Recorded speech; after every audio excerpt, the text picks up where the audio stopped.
Hello, this is lesson, excuse me, 3.3, applications of linear functions.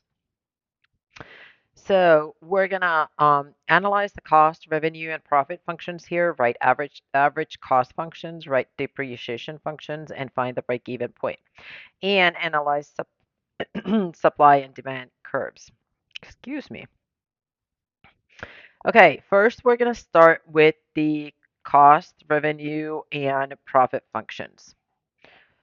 So our cost function, usually it is marked as C of x, C just like cost. That is the fixed costs plus the variable costs.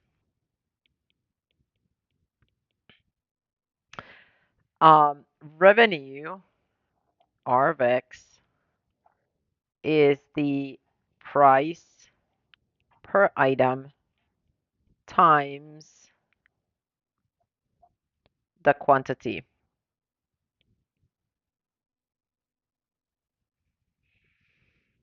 And then we have our profit, which is the revenue. Oops, I totally misspelled that word. Revenue minus the cost. So this one is R of x minus C of x. Okay, next thing that we're gonna define is the marginal analysis. So our marginal cost is the ROC of cost function. ROC is rate of change. And now if we think about the rate of change, that is our slope. Marginal revenue is the rate of change of the revenue function.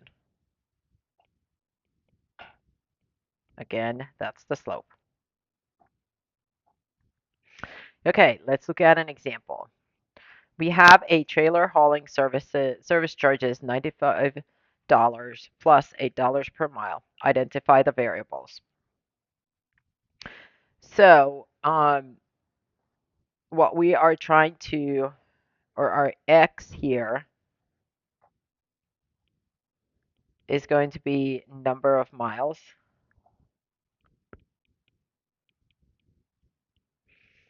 And our y is going to be the cost, right?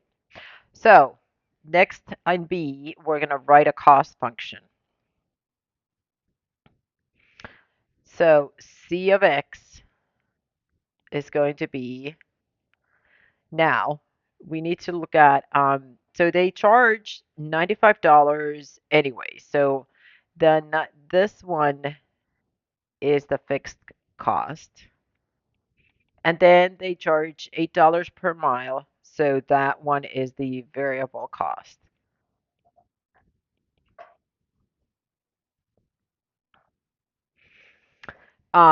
So 8 times x plus $95. So there's our variable cost, which depends on the number of miles, 8 times x, and then there's the fixed cost, which is the $95. Okay, next we need to find the cost of 100 miles and 101 miles. So C of 100 miles is 8 times 100 plus 95. So that is $895.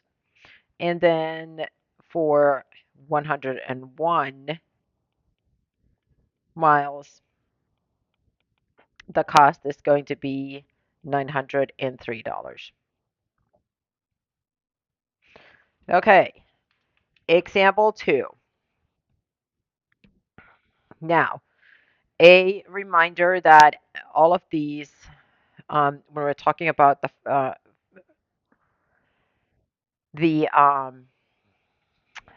cost function, it's going to be y equals mx plus b. Um, so here's the cost and here's the revenue, same thing. Y equals mx plus b. So in that format. Assume that the cost and revenue functions are linear. So that's where this comes. And now our fixed cost is $17,000. Our marginal cost per item is $30, and then item sells for $80. So for the cost function, C of x, this fixed cost is always the B. The marginal cost per item is always going to be the M when it is a linear. So 30x marginal per item, or marginal cost per item. So the x is the amount of items we have. And then we add the fixed cost here, $17,000. So that is our cost function. Next, we need to find the revenue function. Um, item sells for $80. Again, this is each item, so per item. So that means that this has to be the M, so it is our marginal revenue. Now, there is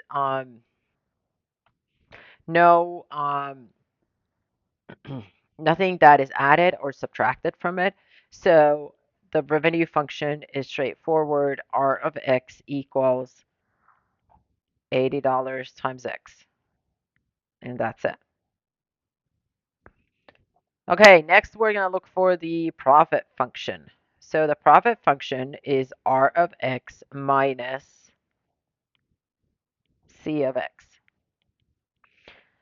R of x is 80x minus our C of x, which is 30x plus 17,000.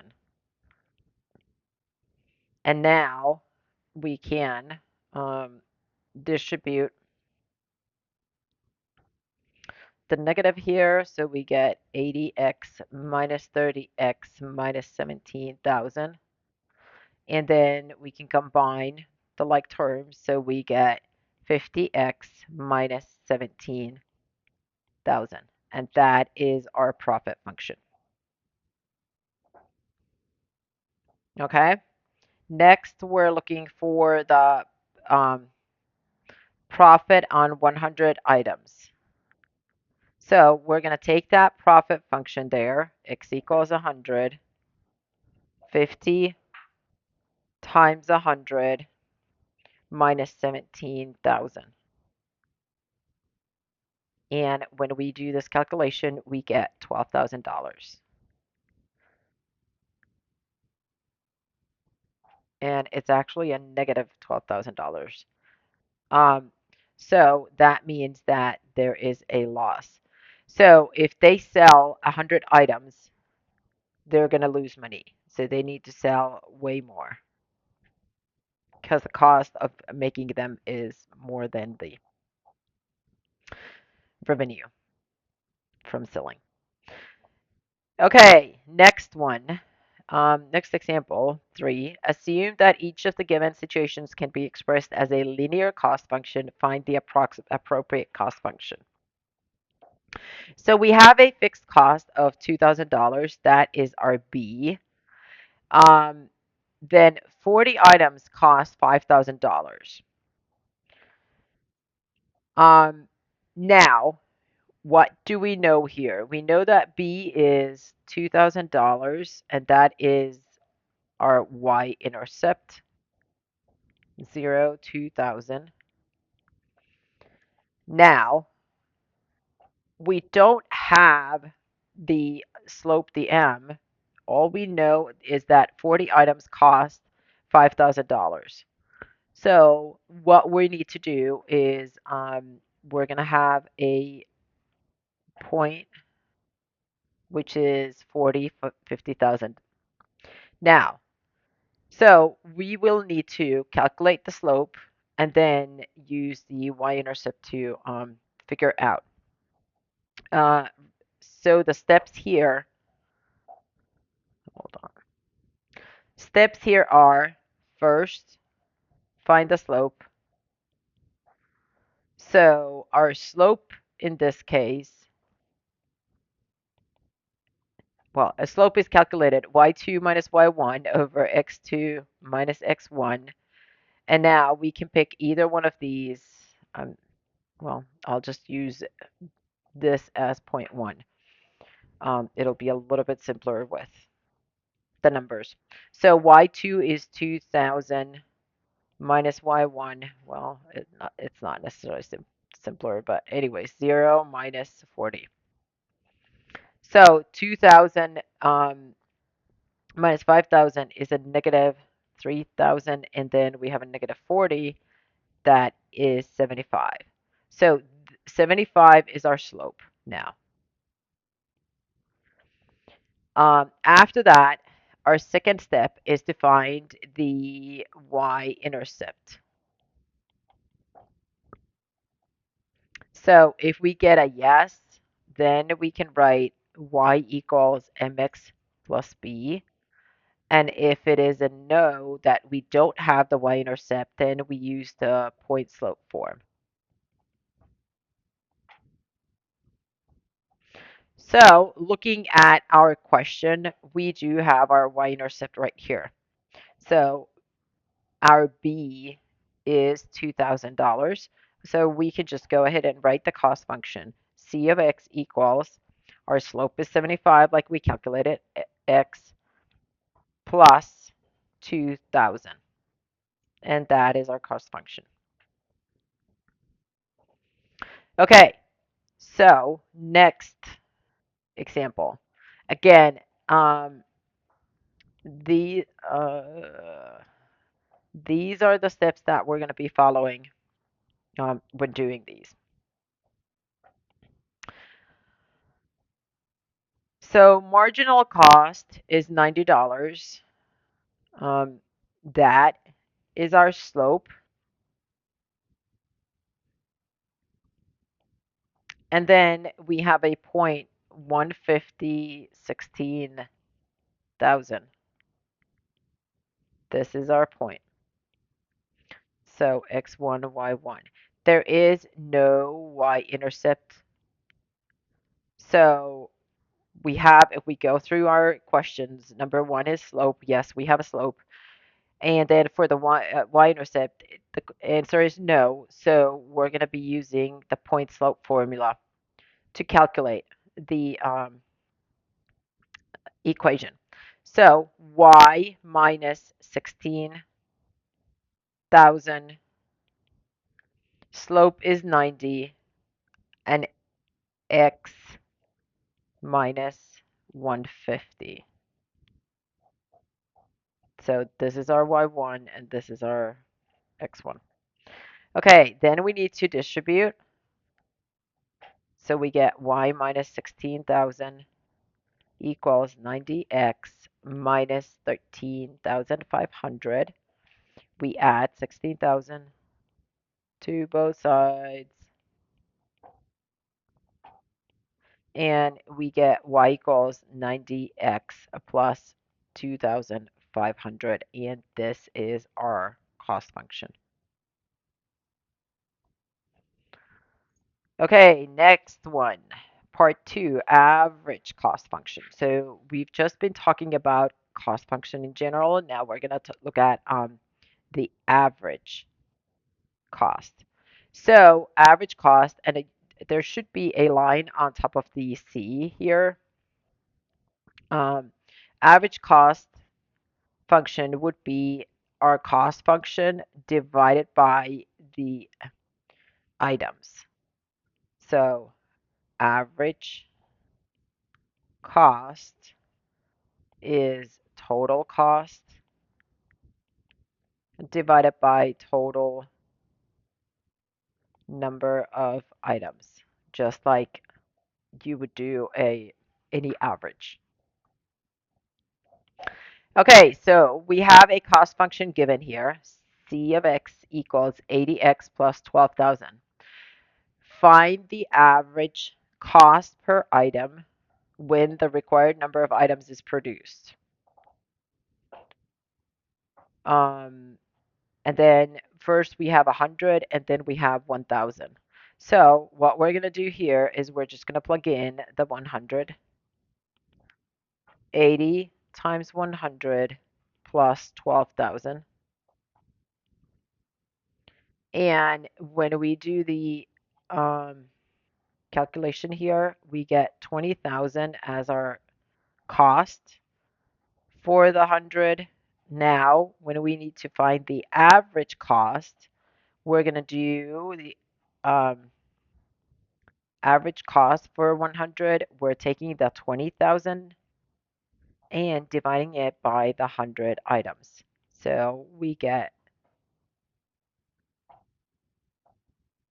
$200 per item. Okay, we're going to do the exact same thing for the 1,000 items. So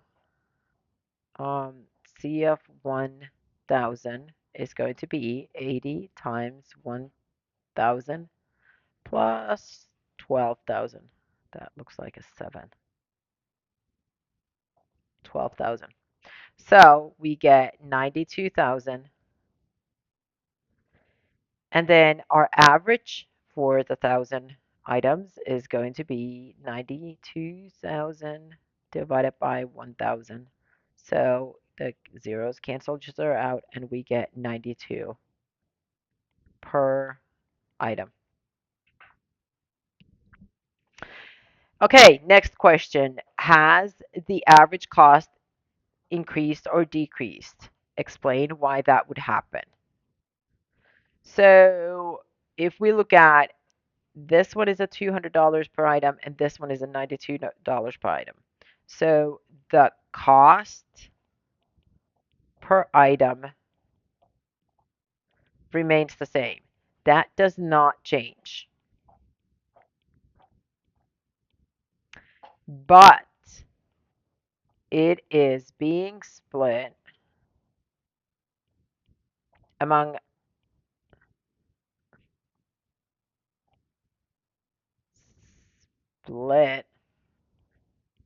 more items. So it's this $12,000 that makes a difference here, depending on how many items are produced. So the more items that are produced, the average cost per item is going to go down, because the $12,000 is spread evenly amongst all the items. Okay, next we need to find the average cost function.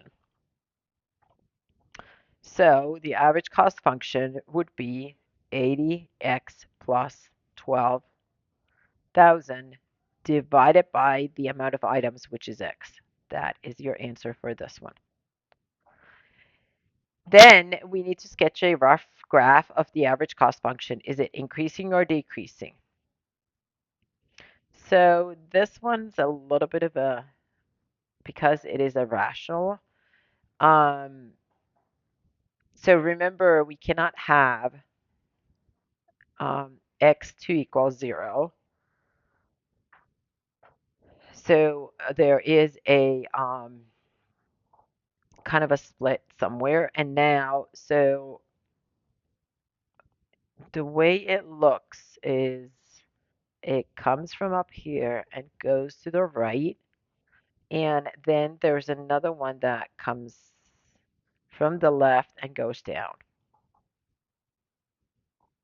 But we are looking at this right one, Is it increasing or decreasing? It is decreasing. It's going down. Okay, next we're going to look at depreciation. Um,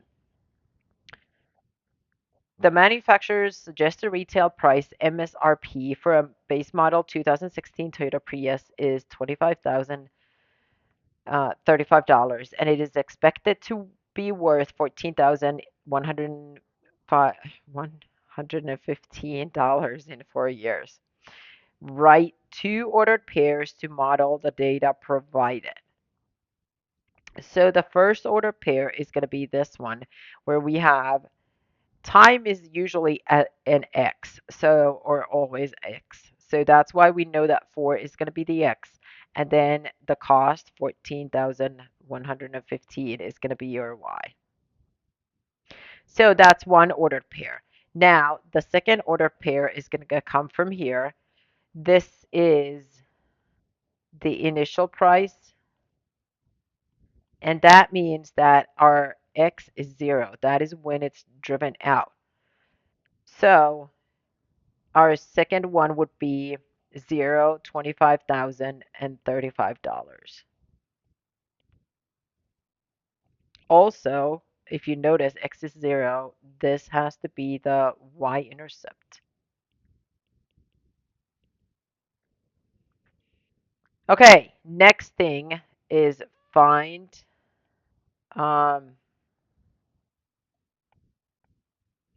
a linear depreciation function for this car. So what do we need to do? We need to calculate the slope first. We have the 2 points, so y2 minus y1 over x2 minus x1, 25,035 minus 14,115 divided by 0 minus 4. So our slope is negative 2,730. Well, does the negative make sense? Yes, because the price goes down, it should be a negative. Okay, now we can write the function for this. Our slope, we just calculated that, negative 2,730 times x plus the initial price, which is the y-intercept, $25,035. And that is our depreciation function. Again, it needs to be a negative because it is depreciation. So it's the value is going down. Okay, next we need to, or we're gonna estimate the value of the car 5 years from now. So what does that mean? X is going to be 5. So f of 5 equals negative 2,730 times 5 plus 25,035. That is going to be $11,385. At what rate is the car depreciating?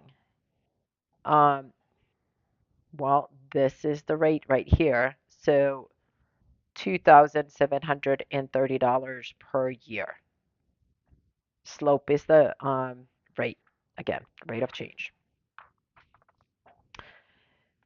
Okay, next, we're going to go ahead and look at part 4, which is the break-even point.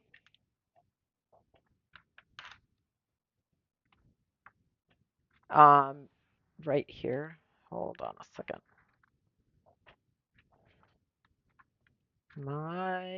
Okay, here we go. My notes are all over the place in a totally wrong order. Sorry. That's why I was confused. Okay, break-even point. We already talked about the break-even point. That is the revenue equals the cost. That is when we don't make money or we don't lose money. So R of X equals C of X. And at this point, the profit is $0. That is what the break-even point means. Okay, so let's look at, here's a graph of it. So the break-even point is right here where the total cost and the revenue. So this is the revenue. And that's the total cost functions meet. Okay, example 6. The owners of a parking lot have determined that their weekly revenue and cost in dollars are given by the formulas below, where X is the number of long-term parkers. Um, so R of X equals 80X. Now there's a mistake here. Can't have so dollars, right? So our C of X is, it should be 50X plus 2,400. Our marginal revenue is going to be the slope of R of X, which here is 80. Our marginal cost is going to be the slope of the cost function, C of X, which is 50. And our fixed costs are the y-intercepts, which in this case is going to be $2,400 for the cost function. The revenue function doesn't have one. Okay, so what are we supposed to do here? We're supposed to find the break-even point.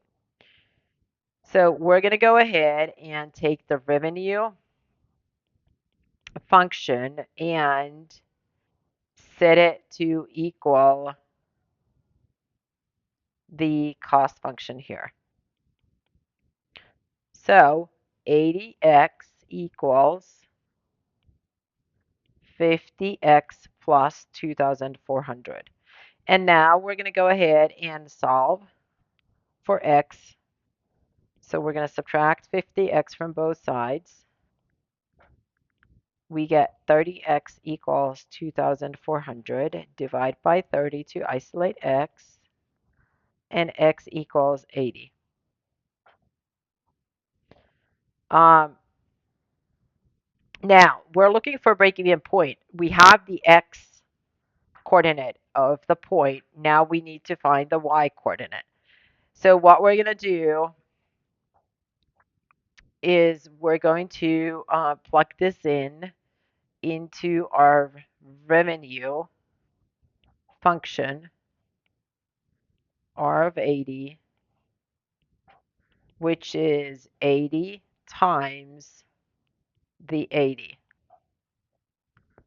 So our answer is 6,400, and that is our y. So our break-even point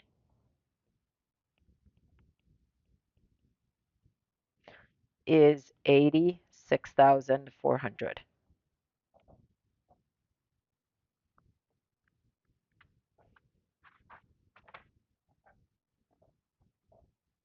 Okay, next we need to graph the R of x and C of x on the same axis.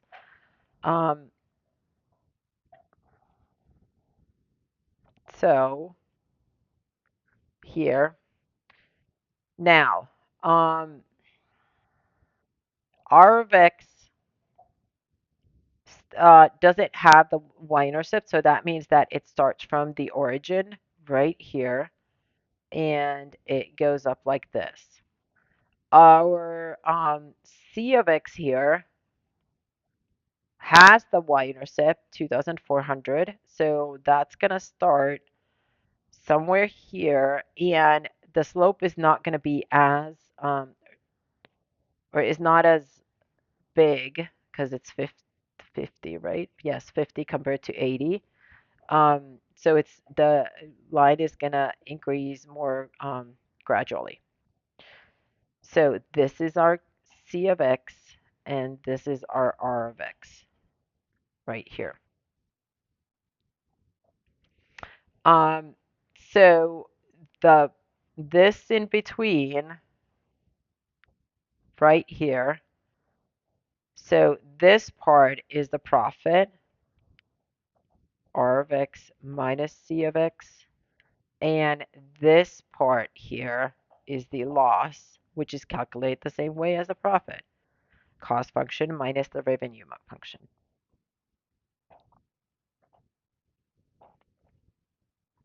Okay?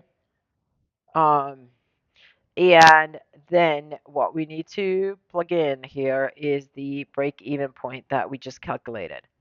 80, 64, no, 6,400. So that's our break-even point.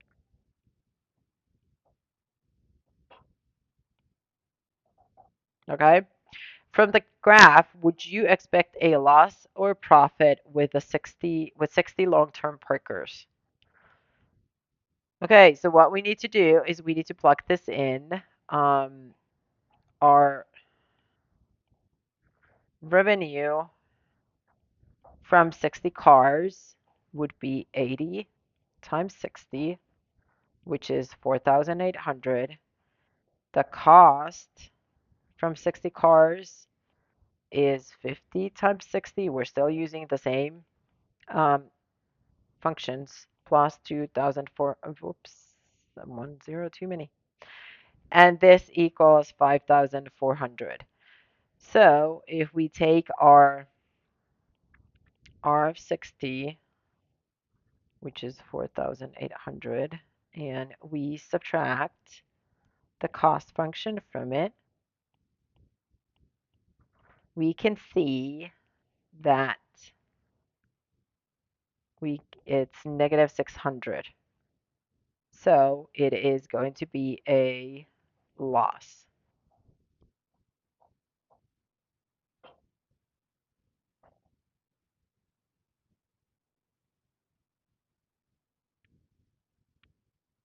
Oh, okay. Sorry. What I just did is I did the calculation right here. Um, I'm sorry. So I was, yeah, it was the kid. So all this is the calculation. Now, D, it says from the graph. Um, okay, let's look at the graph. From the graph, would you expect a loss or a profit from 60? So 60 is less than, so if 80 is here, we've got 60 is somewhere here. So if we look at where it falls, it is a loss. So it falls in the loss area where the revenue is below the cost function. So then we're asked to calculate, and this is, yeah, we just calculated. So our answer is negative 600. Sorry about that. Now, we need to find the profit function, P of x. So P of x is the same thing as R of x minus our cost function C of x. So R of x is 80x, and then C of x is 50x plus 2,400. Again, remember that this is inside the parentheses, so we need to distribute the negative here. 80x minus 50x plus 2,400. 80 minus 50 is 30x plus 2,400. I'm sorry, there's a mistake here. Hopefully you noticed it. It is a minus, of course. So this is our profit function, 30x minus 2,400. Okay, next we need to plug the break-even point into the profit function. Does your result make sense? So what does that mean? That means that our break-even point here is the 86,400. So we're going to go ahead and plug in 80 inside the profit function. So 30 times 80 minus 2,400. And this ends up being 2,400 minus 2,400, so that is 0. So the 0 is our profit. So yes, it makes sense. Um, and now we need to graph P of X on the same set of axes. Um, so again, our P of X is the 30X minus 2,400. What we want to know is where does this cross the y-intercept? So, or actually not y-intercept, we want to know the x-intercept. We know the y-intercept is negative 2,400. X-intercept, which means that y equals 0. So we're going to do 0 equals 30x minus 2,400. And when we solve for x, we get 80. So our profit is going to, profit function is going to cross the x-axis right here, and then it keeps going up through here. So this is our P of X. I know there's a lot on that graph now. Okay, let's move on to example 7. Um, and again, feel free to pause at any point and move forward with your own. So suppose you are the manager of a firm. The accounting department has provided cost estimates and the sales department sales estimates on a new product. You must analyze the data they give you, determine what it will take to break even, and decide whether to go ahead with the production of the new product. No more than 400 units can be sold. Um, our Again, R of X is 95X and C of X is 80X plus 7,000. So break even,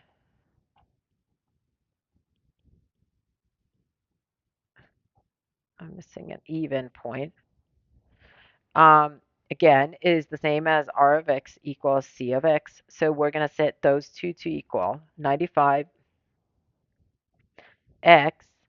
equals 80X plus 7,000.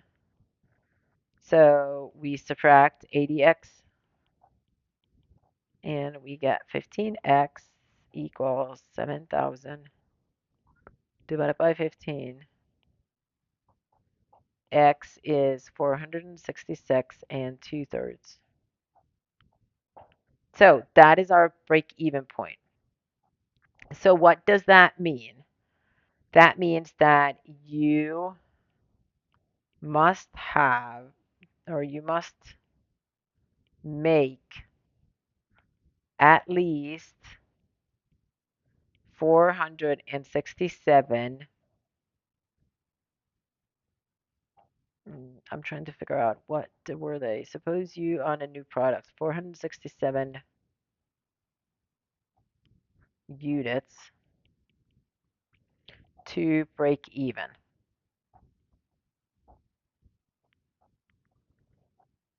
But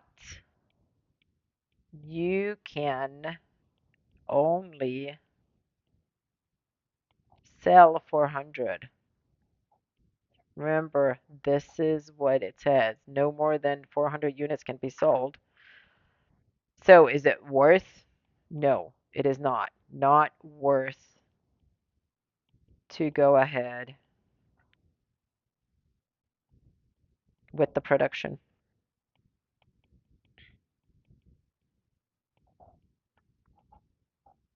If we lose money with less than 460, or with even just 466 units or less, but we can't sell more than 400, then there's no way that this is worth, going through. Um, it's not. Okay, next. We're going to look at supply and demand curves. So now this is kind of a weird um, situation here. So this should go with this here. So supply and demand curves. And then this part right here belongs here. Sorry about that. Um, so supply and demand curves. Surplus of supply is when the supply of a product exceeds demand. So that is a surplus. Shortage of supply is when demand exceeds supply. And then equilibrium point is when demand is equal to supply. Okay, those are the definitions for that. So now we're going to use the supply and demand curves in the graph below to answer the following questions. First, we need to find the equilibrium price, and that price is going to be this point right here. So we're going to go ahead, that's the quantity, and this is the price. So $120. How many people are willing to pay $140 for the product? Do they benefit from the equilibrium price? That is, do they save money with the equilibrium price? So let's look at how many people are willing to pay 140 for the product. Um, Actually, 140 for the product. So 140 is up here. Um, Demand is the red line on the top here. So if we look at it, it's only 2 to 3 people that are um, willing to pay that price. So they're willing to pay a higher price than the equilibrium price. So yes, they do benefit from the equilibrium price because it is higher. Or I mean, I'm sorry, equilibrium price is lower, of course. So $120. Okay, how many people are willing to sell the product for $140? So if we look at how many people, so this is the supply, and if we go down, it would be, it looks like it's 19 through 20 people. So they want to sell it for 140. So do they benefit from the equilibrium price? No, they would have to sell for $20 less than they are willing to sell.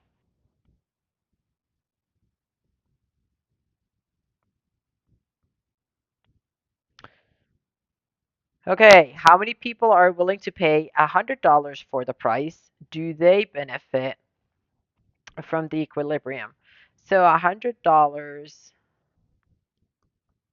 is right here, and we're going to the demand, going down. So it's about 16 to 17 people that are willing to pay $100. Again, this is the key word right here.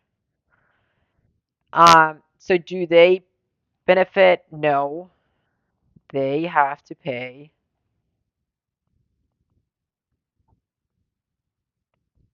$20 more than they are willing to pay. Okay, how about people are willing to sell the product for $100? Hmm. So $100 starts here for the supply. That's really like no one. So that would be 0 to 1. And do they benefit? Yes. They they make an extra $20 because of the equilibrium price. Okay, next. Oh, nothing is next. Yeah, so that was it for this lesson. Let me know if you have any questions about anything. I'm happy to help you. Bye.